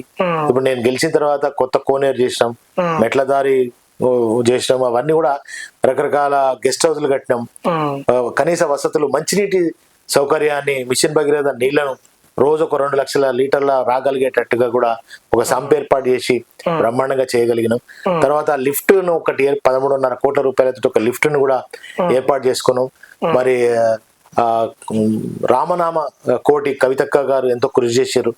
ఆడ బ్రహ్మాండంగా 80 రోజుల పాటు మరి మంచి అద్భుతమైన రీతిలో ఆడ పూజలు జరిగినాయి, భజన జరిగింది. కవితక్క గారు కూడా చాలా దానికోసం కృషి చేశారు. అట్లా వినోద్ కుమార్ గారు, హరీష్ రావు గారు, అట్లా అంజన్న భక్తులు కనుక తప్పకుండా ఆలయ అభివృద్ధి కోసం నేను ఎప్పుడు ఏది అడిగినా కూడా జరిగింది. ఈసారి గెలిస్తే ఇంకా బ్రహ్మాండంగా ఆలయాన్ని మరో యాదాద్రిని మించి మరి కేసీఆర్ గారి నాయకత్వంలో చేద్దాం. గెలుస్తారని మీకు ఉందా? 100% గెలుస్తాం, బంపర్ మెజార్టీతో.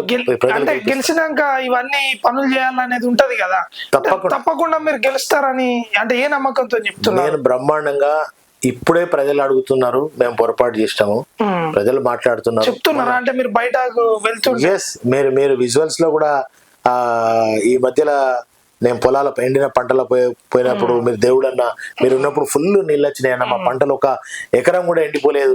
కాంగ్రెస్ ప్రభుత్వం వచ్చింది, కరువు వచ్చింది, మా పంటలు కొన్ని 1000 ఎకరాలు ఎండిపోతున్నాయి. అంటే కాంగ్రెస్ వచ్చినాకనే కరువు వచ్చిందంటారా? అంతే కదండి. మరి ఇప్పుడు మేము ఉన్నంత కాలం 10 ఏళ్ల పాటు ఎక్కడన్నా కరువు కాటకాలనో, నీళ్లు లేకనో, సాగునీటి లేకనో అట్లాంటి పంటలు ఎండిపోయిన పరిస్థితి ఉందా? చివరి ఆయకట్టు వరకు కూడా మేము నీళ్ళు ఇచ్చినాం, బ్రహ్మాండంగా రైతాంగాన్ని ఆదుకున్నాం, అన్ని మిషన్ భగీరథ ద్వారా బ్రహ్మాండంగా ప్రతి ఇంటింటికి నీళ్ళు ఇచ్చినాం.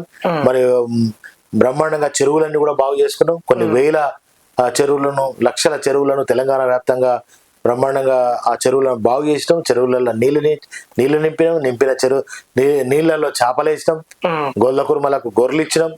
అట్లా అన్ని వర్గాలకి దళితుల జీవితాల్లో వెలుగులు నింపాలని, వాళ్ళ జీవితాల్లో మార్పులు తీసుకురావాలని దళిత బంధు లాంటి ఒక అద్భుతమైన పథకాన్ని కూడా తీసుకొచ్చినాం, అమలు చేసినాం. దళిత బంధు పథకం అనేది కొంతమంది చెప్పారు ఇంతకు ముందు, ఇప్పుడు సందర్భం వచ్చింది కాబట్టి అడుగుతున్నాం. దళిత బంధు పథకం అనేది ఉన్న వాళ్ళకే, అంటే మీ దగ్గర ఉండే కార్యకర్తలకే చేకూర్చే విధంగా జరిగిందని మాతో కొంతమంది డిస్కషన్ చేశారు. అది తప్పండి. మీరు నా 6 మండలాల్లో 6 పైలట్ గ్రామాలు సెలెక్ట్ చేసినాం. ఎట్లయితే కేటీఆర్ గారు వాళ్ళ అక్కడ చేశారో అట్లే పైలట్ గ్రామాలను సెలెక్ట్ చేసినాం. వాళ్ళ కార్యకర్త లేడు, అలా కార్యకర్త లేడు. ఓకే. ఎవరన్నా కానీ ఆ గ్రామంలో ఫర్ ఎగ్జాంపుల్ రామడు మండలం ఉన్నది, పందికుంట గ్రామానికి ఇచ్చినాం. ఓకే. అట్లా కోనేరుపల్లి అని చొప్పదండి గ్రామంలో ఇచ్చినాం. ఓకే. మల్యాల మండలంలో మరి గొర్రెగుండం అనే గ్రామానికి ఇచ్చినాం. అవును. కొడిమేల మండలంలో అప్పారాపేట అనే గ్రామానికి ఇచ్చినాం. ఓకే. మరి అక్కడ ఆ గ్రామంలో ఉన్న వాళ్ళందరికీ ఇచ్చేసినాం. ఆయన BJP party, Congress party, CPI party, పార్టీలకు అతీతంగా జరిగిందంట. పార్టీలకు అతీతంగా ఓకే. పారదర్శకంగా ఎలాంటి రూపాయి కరప్షన్ లేకుండా ఆ సెలెక్ట్ అయిన వాళ్ళకే తెలియదు మేము దళిత బంధు సెలెక్ట్ అయిన వానికి. అవునా? అంటే అంత గొప్పగా ఓకే. కేసీఆర్ గారి విజన్ అమలు చేయడంలో మేము పనిచేసినాం. అంటే అట్లా జరిగింది. ఇక మాట్లాడేవారు, నిందలేసేవారు, బురద తల్లేవారు, ఆరోపణలు చేసేవారు ఎన్నో చేస్తూనే ఉంటారు. రైట్. ఇప్పుడు మేడిపల్లి సత్యం గారి పాలన ఎలా ఉందంటారు? అంటే చొప్పదండిలో ఇప్పుడు వాళ్ళు గెలిచిన అప్పటి నుండి చూస్తున్నాం కదా, ఆయన ఎక్కడ ఉంటారో తెలియదు, ఏం జరుగుతుందో తెలియదు. పంటలు ఎండిపోతే రాడు, అభివృద్ధి నిధులు దేయడు. ఆయన కరీంనగర్లో ఉంటాడా, హైదరాబాద్లో ఉంటాడా ఎవరు తెలియదు. ఇప్పుడు ఎమ్మెల్యే ఎందుకు గెలుస్తారండి? గెలిచినటువంటి ఎమ్మెల్యేని ఎందుకు గెలవాలని కోరుకుంటారు ప్రజలు? నిధులు తీసుకొస్తాడు, అందుబాటులో ఉంటాడు, కష్టంలో దుఃఖంలో మాతో ఉంటాడు అని గెలిపిస్తారు. మరి అటువంటిప్పుడు ఇక ఆయన ఏడున్నాడో మీకే తెలియాలి. ప్రజలైతే అనుభవిస్తున్నారు, మీరు సోషల్ మీడియాలో కూడా చూస్తున్నారు కానీ ఎక్కడ ఉన్నాడు ఏంది అనేది. సో ఇక ఆయన ఇప్పటికైనా కొంత మార్పు తీసుకొచ్చుకొని గెలిచాడు కనుక ఏదో నిధులు తీసుకురావాలి, వాస్తవంగా బాధ్యతగా పని చేయాలి, ఆయన మంచి చేయాలని నేను కోరుకుంటున్నా. ఓకే. రైట్. కాంగ్రెస్ పార్టీ కార్యకర్తలు మీ ఇంటిపైకి దాడి చేశారు అనేది అది మనం వీడియోస్ చూసాం. అది మరి దాడి అయినా లేదంటే దాన్ని మీరు ఎలా భావిస్తారు? దానికి గల కారణాలు ఏంటి? ముమ్మాటికి కాంగ్రెస్ పార్టీ అది మేడిపల్లి సత్యం చేయించిన దాడి. ఎందుకంటే ఆయన బీఆర్ఎస్ కార్యకర్తలను ఆఫీసులలో వచ్చి కొడతామని, రోడ్డు మీద తిరగబడి కొడతామని, తిరగనీయమని మేడిపల్లి సత్యం కేసీఆర్ను, హరీష్ రావును, రామన్నను పట్టుకొని మాట్లాడుతూ ఊకుంటామా? ఆయన ఎక్కడోడు, ఏ ప్రాంతమోడు, ఈ ప్రాంతంలో ఎమ్మెల్యే. ఇవాళ మా కార్యకర్తనంటే నేను ఊకుంటానా? కంటికి రెప్పలా కాపాడుకుంటా కార్యకర్తను. కనుక కార్యకర్తనైనా మా నాయకునైనా ఒక మాట అన్నా కూడా ఊరుకునే సమస్య లేదు. కోరుట్ల పేట దాకా ఉరికించి తరిమి కొడతా అని చెప్పిన. అంటే దాడి చేసే అంత అవసరం వాళ్ళకేం వచ్చిందంటారు? అంటే మీ పైన దాడి చేసే అంత అవసరం?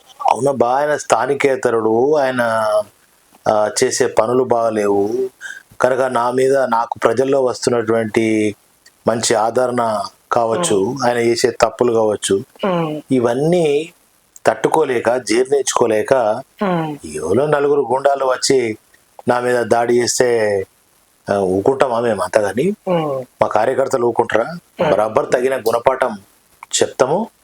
కానీ ఒక కల్చర్, కొత్త కల్చర్ తెలంగాణలో లేనటువంటి ఒక కొత్త దేశ చరిత్రలో కూడా ఒక మాజీ శాసనసభ్యుని ఇంటి మీద కానీ, శాసనసభ్యుని ఇంటి మీద కానీ దాడి జరిగిన చరిత్ర నాకు ఊహ తెలిసినప్పుడు నేను చూడలేదు.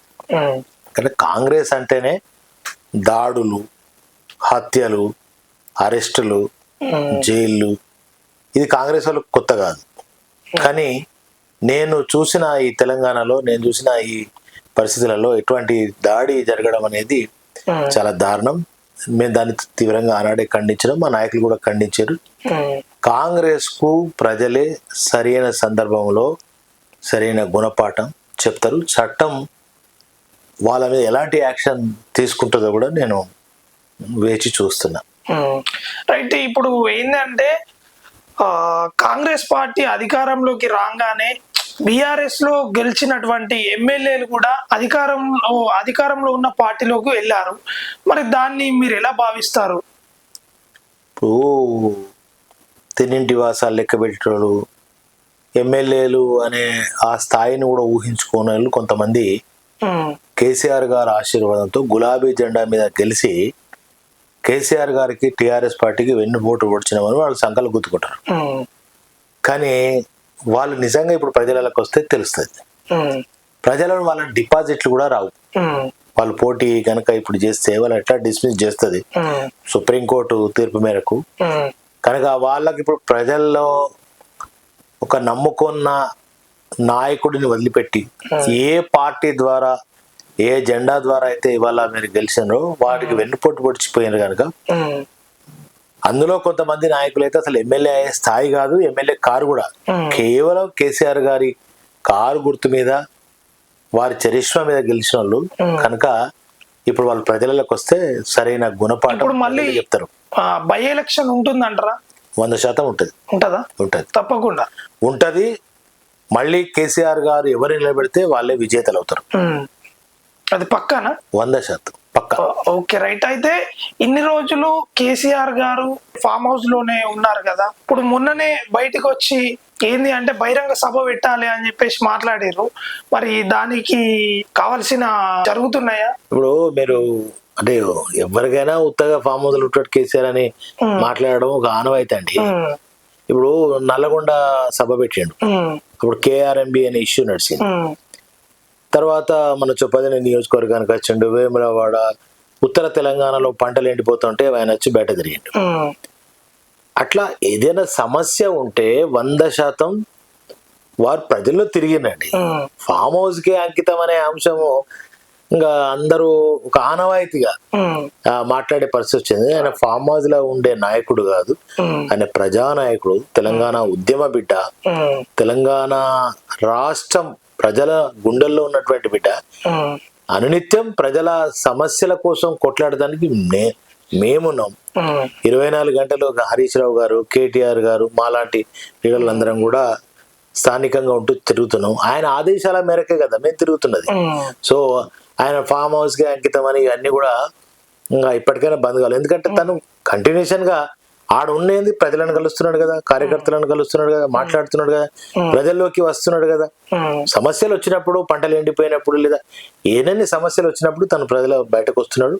తప్పకుండా కేసీఆర్ గారు ప్రజలతో ఉన్నాడు, ప్రజా ఉద్యమాలు చేసినాడు, రేపు కూడా మళ్ళీ ప్రజల దగ్గరికే వస్తాడు. ఫామ్ హౌస్ అనేటువంటి దాన్ని ఈ నిందలేసేటోళ్ళు కొద్దిగా కాదంటారా. ఇప్పుడు రేవంత్ రెడ్డి ఉన్నాడు, కోరు ఉన్నాడు, రాజశేఖర రెడ్డి ఉన్నాడు, చంద్రబాబు నాయుడు ఉన్నాడు. ఇప్పుడు ఇన్నేళ్లు పాలన చేసిన వాళ్ళు తెలంగాణ ఇంత గోసపడుతుంటే, ఆత్మహత్యలు జరుగుతుంటే, చేనేత కార్మికుల ఆకలి చావులు జరుగుతుంటే, ఇప్పుడు నిన్నటికి నిన్న ఎస్ఎల్బిసిలో ఇంతమంది చనిపోతే ఇప్పటి వరకు శవాలను వెలికి తీయలే, ఎవరు రాలే. ముఖ్యమంత్రి ఎమ్మెల్సీ ఎలక్షన్లలో తిరుగుడు చేతనైతుంది కానీ అక్కడికి పోయి చూసుడు చేతనైతే లేదా మరి? అంటే ఇట్లా ఉన్నటువంటి ఇప్పుడు ప్రభుత్వంలో ఉన్నటువంటి ఒక ఎమ్మెల్యే బోర్డు అడిగి ఒక మంత్రి బోర్డు, సో వాళ్ళు పోకపోవడం కాకుండా ప్రమాదాలు జరిగినప్పుడు ఇక కేసీఆర్ గారిని పట్టుకొని మాట్లాడు ఎందుకండి? అవసరం లేదు. కేసీఆర్ గారు ఎప్పుడు రావాలనో, ఎప్పుడు ప్రజల దగ్గర ఉండాలనో, ఎప్పుడు ప్రజలకు ఏం చేయాలనో తెలిసిన బిడ్డగా ఆయన ప్రజల్లో ఉంటాడు. ప్రజానాయకుడు ఆయన, తెలంగాణ తెచ్చిన బిడ్డ. Right, okay. ఇప్పుడు కొంతమంది రాజకీయ నేతల పేర్లు చెప్తాం, మీరు వారి గురించి మీ అభిప్రాయం ఏంటో చెప్పండి. కేసీఆర్ తెలంగాణ ప్రజల గుండెలో ఉండే మహా గొప్ప నాయకుడు, తెలంగాణ రాష్ట్ర జాతిపిత, ఈ రాష్ట్ర తొలి ముఖ్యమంత్రి. ఆయన చెరిపితే చెరగలేని ప్రజల్లో ఉన్నటువంటి గొప్ప నాయకుడు. బండి సంజయ్ ఆయన సెల్ఫిష్ తప్ప ప్రజల కోసం చేసే నాయకుడు కాదు. రేవంత్ రెడ్డి ఆయన ముఖ్యమంత్రి కావాలనుకున్నాడు, అయిపోయింది. తర్వాత ఎట్లా డబ్బులు సంపాదించాలి, కమిషన్ల పేరుతోటి, హైడ్రా పేరుతో, లగచర్ల పేరుతో, ఇట్లాంటి వాటితో ఆయన కమిషన్లు చేసుకొని సంపాదించుకోవాలి తప్ప తెలంగాణ ప్రజల కోసం ఏమి చెయ్యని నాయకుడు కేటీఆర్. తెలంగాణ చరిత్రను దశ దిశలా ప్రపంచవ్యాప్తంగా చాటి చెప్పిన గొప్ప నాయకుడు. 15 లక్షల ఉద్యోగాలు తెలంగాణలో కలపడం చేసిండు. ఐటీ రంగాన్ని నడిపిండు. పంచాయతీరాజ్ ఒక చట్టాన్ని తీసుకురాగలిగినటువంటి ఆయన గొప్ప మేధావి. ఐటీ అంటేనే కేటీఆర్ అంటేనే ఐటీ. అట్లనే కాకుండా భవిష్యత్తు తెలంగాణ స్టార్ ఆయన గొప్ప నాయకుడు. ఈటల రాజేందర్. ఈటల రాజేందర్ ఉద్యమ నాయకుడు, కాకపోతే బీజేపీలో ఉన్నాడు. ఆయన ఎక్కడున్నా ప్రజల కోసం ఆలోచించేటువంటి వ్యక్తి. బొడిగ శోభ. బొడిగ శోభ పరిస్థితి మాట్లాడు కాదు. బొడిగ శోభ పరిస్థితి అందరికీ తెలిసేదే. ఆమె ఎంఆర్పిఎస్ లో అటు ఇటు పనిచేసింది, తెలంగాణ ఉద్యమంలో ఉన్నది. ఆమె కూడా పనిచేసినటువంటి నాయకురాలే, అట్లేం లేదు. కొంత ఆత్మగౌరవం అట్లా అట్లా కొంత తను జరుగుతుంటది తప్ప వేరే. కల్వకుంట్ల కవిత. కవితక్క అంటే జాగృతి ద్వారా తెలంగాణ చరిత్రను, తెలంగాణ ప్రాశస్తాన్ని ప్రపంచానికి చెప్పినటువంటి తెలంగాణ బిడ్డ. ఆర్ఎస్ ప్రవీణ్ కుమార్. ఆర్ఎస్ ప్రవీణ్ కుమార్ కేసీఆర్ గారి అనుకున్న అంబేద్కర్ ఆలోచన విధానాన్ని ఆయన గురుకుల పాఠశాలల ద్వారా నెరవేర్చినటువంటి నాయకుడు. ఆయన ఒక విజన్ ఉన్న నాయకుడే. తెలంగాణలో ఎట్లాంటి పరిపాలన జరుగుతూ ఉన్నది? తెలంగాణ రాష్ట్రంలో తుగ్లక్ పాలన నడుస్తుంది, తుపాకీ రాముని పాలన నడుస్తుంది. రైతుల ఆత్మహత్యలు ఇవాళ మళ్ళీ కాంగ్రెస్ పాలనలో జరుగుతున్నాయి. మళ్ళీ చేనేత కార్మికుల ఆత్మహత్యలు జరుగుతున్నాయి. ఈ పాలన ప్రభుత్వం, కాంగ్రెస్ ప్రభుత్వం ఎట్లుంది ఈ రాష్ట్రంలో అంటే అట్టర్లీ ప్లాఫ్. ఒక్క మాటను, ఒక వాగ్దానాన్ని కూడా, ఒక హామీని కూడా నిలబెట్టలేకపోయింది. మళ్ళీ గురుకుల పాఠశాలలో విద్యార్థులు మరి ఆత్మహత్యలు చేసుకునే పరిస్థితి, పురుగులన్న తినే పరిస్థితి, కనీస వసతులు లేని పరిస్థితి, పాములు గుట్టి చనిపోతున్నటువంటి దౌర్భాగ్య పరిస్థితిని మనం ఈ రాష్ట్రంలో చూస్తున్నాం. ఒక ఎమ్మెల్యే రాడు, వాళ్ళని పట్టించుకోడు. ఇప్పటి వరకు పలు సంఘటనలు కేటీఆర్ గారు, కేసీఆర్ గారు మేము అడిగితే తప్ప ఏ ఒక్క సంక్షేమ పథకాన్ని కూడా అమలు చేసే పరిస్థితి ఇవాళ తెలంగాణ రాష్ట్రంలో లేదు. ఇవాళ మిగులు బడ్జెట్ ఉన్నటువంటి రాష్ట్రాన్ని అప్పుల పాలైన రాష్ట్రంగా వర్ణించి వాళ్ళు ఏదో తప్పించుకొని తిరిగేటువంటి పరిస్థితి సందర్భం వస్తుంది. అంతేకాకుండా ఈ రాష్ట్రంలో రాగానే ప్రగతి భవన్లో లంకల బిందెలు ఉన్నాయి అని అనుకున్న లంక బిందెలు లేవు, ఏం లేవు, అన్ని అప్పుల పరిస్థితి ఉందని మాట్లాడింది. అంటే ఒక ముఖ్యమంత్రి అయ్యేది, లంక బిందెలు ఎవరు అడుగుతారండి? దొంగలు అడుగుతారు. లంక బిందెలు ఎవరి కోసం చేస్తారు? దొంగలు లంక బిందెల కోసం వెతుకుతారు. అట్లా రేవంత్ రెడ్డి కూడా ఆయన యొక్క పరిస్థితి, మానసిక పరిస్థితి ఎట్లా ఉంది అంటే ఆయన కుర్చీ కాపాడుకోవడం కోసం రకరకాల కేసీఆర్ గారిని మీద పొద్దుపోవడం, అప్పుల పేరుతో చేయడం. ఇది సర్ప్లస్ ఉన్నటువంటి రాష్ట్రం. ఇప్పుడు మన కేంద్రం నుంచి నిధులు రాబట్టలేనటువంటి ఎంపీలు ఇవాళ ఈ రాష్ట్రంలో తగలబడ్డారు. ఎంపీలు 8 మంది బీజేపీ ఎంపీలు ఉంటారు, అదే విధంగా కాంగ్రెస్ ఎంపీలు ఉంటారు. బడ్జెట్ లో పేద గాడిద గుడ్డు సాధించారు వీళ్ళు. పెద్ద సున్నా, ఒక్క రూపాయి కూడా తెలంగాణ రాష్ట్రం కోసం, తెలంగాణ ప్రయోజనాల కోసం కూడా కొట్లాడినోడు లేడు. ఇప్పటి వరకు పార్లమెంట్ లో అడిగినోడు లేడు, ఒక్క రూపాయి కూడా తెచ్చినోడు లేడు. ఇదే చంద్రబాబు నాయుడు ఆడ బ్రహ్మాండంగా 100,000 కోట్లు దోసుకపోతున్నాడు. ఉత్తర రాష్ట్రాలన్నీ కూడా మనం ఇచ్చే ఒక 100 రూపాయలు ఇస్తే మనకు 40 రూపాయలు ఇస్తుంది. అదే ఆ 100 రూపాయలు వాళ్ళు ఢిల్లీకి కడితే మరి వాళ్ళేమో 600 తీసుకుపోతున్నారు. 100 రూపాయలు కడితే 600 వాళ్ళు తీసుకుపోతున్నారు. 100 రూపాయలు మనం కట్టి మనం 30-40 రూపాయలు ఆశించే దౌర్భాగ్య పరిస్థితి వాళ్ళ తెలంగాణ రాష్ట్రంలో జరుగుతూ ఉంటే ఒక్క ఎంపీ సపోర్ట్ చేయడే, ఒక ఎంపీ కొట్లాడే కాంగ్రెస్ పార్టీ రాష్ట్రంలో ప్రభుత్వాన్ని. రేవంత్ రెడ్డి ప్రధానమంత్రిని కలుస్తా అంటాడు. ఎందుకు కలుస్తా అంటాడో, బీజేపీని కలుస్తా అంటాడో తెలుస్తలేదు. తెలంగాణ రాష్ట్రానికి ఏమైనా నిధులు తీసుకొస్తాడా, ఏమైనా కాళేశ్వరం లాంటి ప్రాజెక్టుకు జాతీయ హోదా తీసుకొస్తాడా అంటే అది లేదు.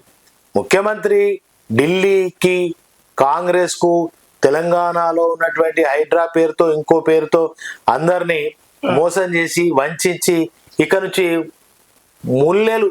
మూటలు పంపించడానికే ఢిల్లీకి ఇప్పటికి 30-40 సార్లు పోయినవచ్చు.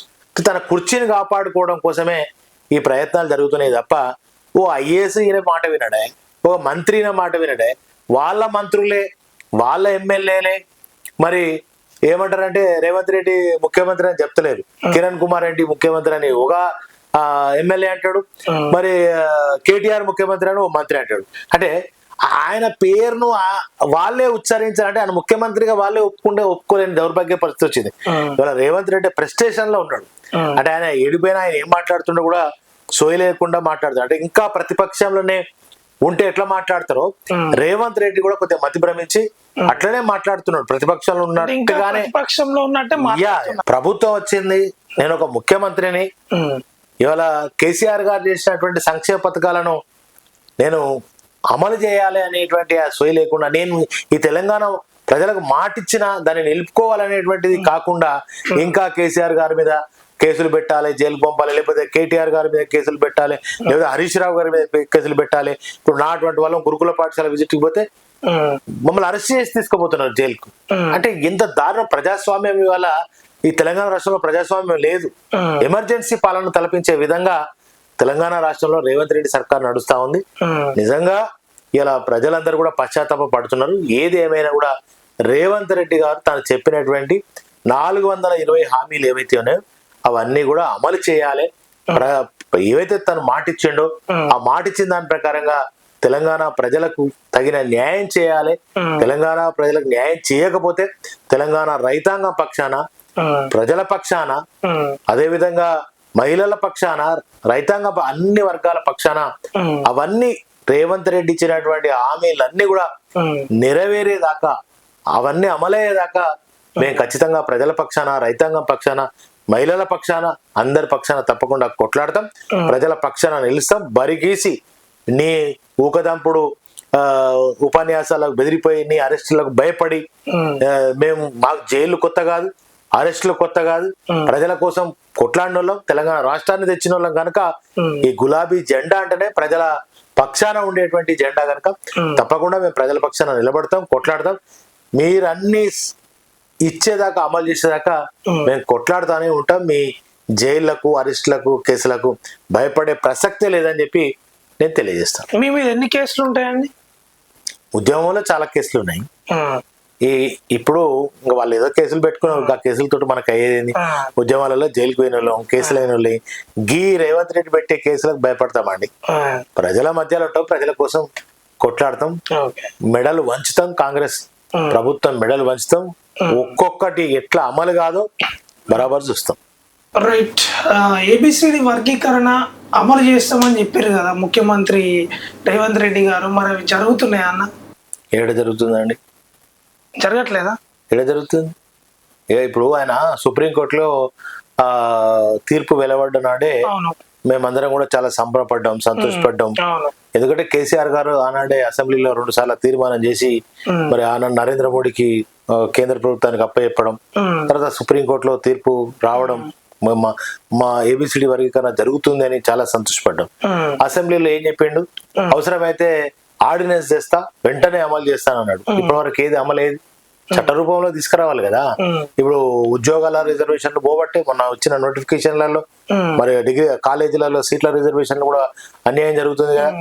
అది ఆయన జస్ట్ స్టంట్ చెప్పడం తప్ప అమలు అసెంబ్లీలో తీర్మానం చేసి తర్వాత పంపడం, చట్ట రూపంలో తీసుకొచ్చి చేయాలి కదా. ఆయన చిత్తశుద్ధి ఉంటే వెంటనే అమలు చేయాలి. ఎప్పుడు వచ్చిందండి అది? ఎప్పుడో 6 నెలల కింద వచ్చినటువంటి తీర్పు ఇప్పటి వరకు ఆయన మళ్ళా మేము లొల్లి పెడితే మందకృష్ణ అన్న 1,00,000 డప్పులు వేచా అనే ఒక నినాదం తీసుకుంటే దానికి భయపడిపోయి మళ్ళీ మందకృష్ణ పిలిపించుకొని ఏదో చెప్పే ప్రయత్నం చేసింది తప్ప సభ అనేది వాయిదా కారణం. అవును, మరి అంటే వాయిదా వేయాలని నేను ఏబిసిడి వర్గీకరణ చేస్తున్నా అని చెప్పిండు. మరి ఏది అమలేది? ఇప్పుడు హైడ్రాకేమో వెంటనే తెల్లార వరకు ఆర్డినెన్స్ చేస్తావు, గవర్నమెంట్ ఆర్డినెన్స్. ఈ మాదిగల మీద నీకు చిత్తశుద్ధి ఉంటే, ఇలా ఏబిసిడి వర్గీకరణ మీద నీకు చిత్తశుద్ధి ఉంటే ఆర్డినెన్స్ తీసుకురా, చట్ట రూపంలో చెయ్యి, అమలు చేయి. నీకు అది లేదు. మాదిగల వ్యతిరేకి పక్క ఫక్తు. ఓ సభలో కూడా మాదిగల డబ్బులు కొట్టురా అంటాడు. అంటే మాదిగల పట్ల ఆయనకున్న గౌరవం ఎంత అనేది మనకు అర్థమవుతుంది. దళిత వ్యతిరేకి అయినా పక్క మాదిగల వ్యతిరేకి కనుక ఇవాళ ఈ 15 నెలల కాలంలో మరి దళితుల సంక్షేమం కోసం ఏమన్నా ఒక తీసుకొచ్చిన ఏబిసిడి వర్గీకరణ జరగలేదు ఇప్పటి వరకు. అమలు జరుగుతుందని అంటున్నాడు. మందకృష్ణ అన్న కూడా కన్ఫ్యూజ్ లో ఉండే పరిస్థితి వచ్చింది. అంటే జరగాలి, 100% చేయాలి, చేయకపోతే మళ్ళీ కొట్లాడతాం కానీ ఇడిచిపెట్టాం. కానీ ఆయన అన్న మాట మీద తెల్లారితేనే ఆర్డినెన్స్ తెచ్చి అమలు చేస్తా, ఈ రాష్ట్రం చేసేది దేశానికి ఆదర్శవంతమవుతుంది, ఎవ్వరు చేయకముందు దేశంలో నేను ఫస్ట్ చేస్తాను. మరి వేరే రాష్ట్రాల్లో అమలు అవుతున్నాయి కదా, నీ దగ్గర ఎందుకు అవుతలేదు? అది అమలు చేయి ఫస్ట్. చిత్తశుద్ధి లేదండి దళితుల పట్ల కానీ వర్గీకరణ పట్ల కానీ చిత్తశుద్ధి లేదు. ఆయన చేయకపోతే ఎట్లా తెచ్చుకోవాలో మేము చూస్తాం. ఇప్పుడు బీసీ కులగణన కూడా అవుతుంది అని అన్నారు, మరి అది ఎంతవరకు వచ్చింది అంటారు? అది కాలయాపన కమిటీ పెట్టిండు, ఏబిసిడి వర్గీకరణ కూడా ఒక కమిటీలు పెట్టిండు. అట్లనే ఈ బీసీ గణన రిజర్వ్ 42% రిజర్వేషన్ అనేది కూడా ఆయన కాలయాపన చేయడం కోసం బీసీలను దగ్గర చేసుకున్నట్టు ఏదో చేస్తున్నట్టు అది రాజ్యాంగ సవరణ చేసి కేంద్ర ప్రభుత్వం ద్వారా అది ఆమోదం తీసుకొచ్చి చేయాల్సినటువంటి పెద్ద సబ్జెక్ట్ అది. ఆయన ఇక్కడ చేస్తా ఆయన ఎంత పిచ్చి మాట మాట్లాడతారంటే ఇక మా ఊళ్ళకు మాత్రం 42% రిజర్వేషన్లు ఉండేటట్టు బీసీలకు టికెట్లు ఇస్తామంటాడు. అరే నువ్వు చెప్పింది ఏంది? కామారెడ్డి డిక్లరేషన్ గాని వరంగల్ డిక్లరేషన్ గాని నువ్వు చేసినటువంటి డిక్లరేషన్లు ఏంటి? దాని మీద కట్టుబడి ఉండవా నువ్వు? అది కాకుండా కాలయాపన పేరుతో కమిటీల పేరుతో ఇదంతా వ్యవస్థ చేస్తున్నాడు తప్ప నిజంగా బీసీల మీద చిత్తశుద్ధి ఉంటే ఆయన ఇప్పుడు కేంద్ర ప్రభుత్వాన్ని ఒప్పించాలి.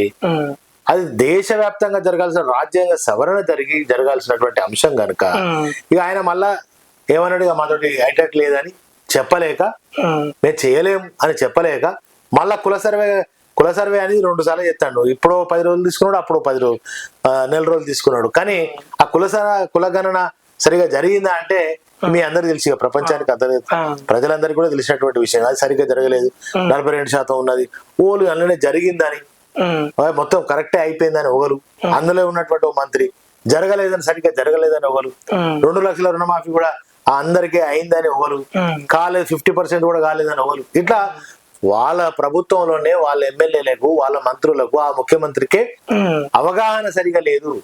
ఆయన బీసీలు అంటే చిత్తశుద్ధి ఉంటే కేంద్ర ప్రభుత్వంలో మరి ఒప్పించి ఆ ప్రభుత్వంలో పార్లమెంట్ లో పెట్టి దాన్ని చేసి ఒప్పించి రాజ్యాంగ సవరణ చేసి తీసుకురావాలి. నిజంగా చిత్తశుద్ధి ఉంటే జయమని చెప్పాలి. లేదంటారు, చిత్తశుద్ధి లేదు. ఆయనకు అన్ని మోసం చేసే పద్ధతి తప్ప, మోసం చేయడం తప్ప, అబద్ధాలు చెప్పడం తప్ప ఆయనకు ఒకటి సరైన సిస్టమ్ లేదు. బీసీలు అంటే గౌరవం ఉంటే ఇది చేయమని చెప్పండి, వెంటనే అమలు చేయమని చెప్పండి. ఈయన పరిధిలో ఉందా? ఈయన అసెంబ్లీలో చేస్తే అయిపోతుందా? అసెంబ్లీలో చేసిండా? అది ఇవన్నిటికీ మరి ప్రజల్లో కూడా ఇవాళ చైతన్యవంతమైన తెలంగాణ ప్రజలంటేనే చైతన్యవంతమైన సమాజం ఏంటి కనుక తెలంగాణ ప్రజలు రేవంత్ రెడ్డి చేసే మోసాలు అబద్ధాలు అన్ని కూడా గ్రహించారు. ఆయనకు సరైనటువంటి గుణపాఠం సరైనటువంటి బుద్ధి త్వరలోనే దళితులు గాని బడుగు బలైన వర్గాలు గాని రైతులు గాని సభ్య సమాజం అంతా కూడా మరి వాళ్ళని సరైన గుణపాఠం చెప్పే సందర్భం అయితే దగ్గరకు వచ్చింది. వచ్చిందంటారా? వచ్చింది. ఇప్పుడు రేపు స్థానిక సంస్థల ఎలక్షన్లలో ఒక్క సీటు గెలవది, గ్రౌండ్ స్థాయి జడ్పీటీసీలు గెలవరు, ఎంపీటీసీలు గెలవరు. అంటే ఇంత క్లారిటీగా ఎట్లా చెప్తున్నారు గెలవరు అని? వాళ్ళు ఇచ్చిన మాట ఒక్కటి కూడా వాళ్ళు నెరవేర్చలేదు గనక, రేవంత్ రెడ్డి సర్కార్ మీద నమ్మకం పోయింది గనక, రేవంత్ రెడ్డి మీద విశ్వాసం లేదు గనక కేసీఆర్ గారు ఏదైనా చెప్తే 100% చేసిండు. 200 ఉన్న పెన్షన్ 2000 చేసిండు. కళ్యాణ లక్ష్మి ఇస్తా అని చెప్పలేదు, ఇచ్చిండు. రైతు బంధు అంటే కేసీఆర్ గారు చెప్పినతో పాటుగా చెప్పని ఎన్నో అంశాలు చేసిండు. ఒక్కొక్కడు కొత్త తెలంగాణ, మనం సపరేట్ చిన్న తెలంగాణ రాష్ట్రం, కొత్త తెలంగాణ రాష్ట్రం అయినా చెప్పినవన్నీ ఒక్కొక్కటి చేసుకుంటూ పోయాడు. చెప్పని కూడా ఎన్నో చేసిండు. మరి రేవంత్ రెడ్డి చెప్పిన అమలు చేయాలని.